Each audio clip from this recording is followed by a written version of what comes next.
Hello everyone, in this video we will learn how to add filter with pivot chart in Excel. So let's start. This is my Excel and here you can see I have data with the pivot chart. So here I'm going to add the filters in pivot chart. Simply click on the pivot chart and go to the pivot chart analysis, show and hide group. Click on the fields list and here you can see pivot chart fields is open.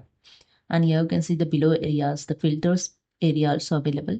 So I'm going to filter the quantity. So I just drag the quantity in filters and you can see the quantity filter is added. Okay. Just click on this drop down arrow and you can filters here your data. Select it quantity and click on OK. And that's it. Here you can see the changes whole here. Okay. Again, click on this arrow. And if you want to select all, click on this select multiple item. If you want to select multiple item, you can select here the multiple item. If you want to select all, click on the all and click on OK.